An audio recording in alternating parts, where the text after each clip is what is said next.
Hi అండి, నమస్తే అందరికీ. మనిషి అయితే బయట ఏం చేస్తున్నాడో చూపిస్తాను. మా వదిన చెప్పింది ఫోన్ కెమెరా తెచ్చుకో, ఏం చేస్తున్నాడో చూద్దు అని. సో త్వరగా అయితే నేను బయట వచ్చేసి చూద్దాము. ఓ ఏమి చేస్తున్నా హీరో?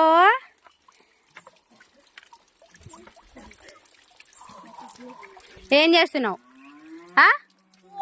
జియా స్నానం చేస్తున్నావా? అట్లా నా చేసేది చెప్పేదా పప్పాకి? ఏయ్ రా, కమ్. అబ్బా అబ్బా, మూతి కడుక్కుంటున్నావా? Come come come out. దా వచ్చి. బా, బ్రష్ చేసానవా? స్నానం చేసానవా?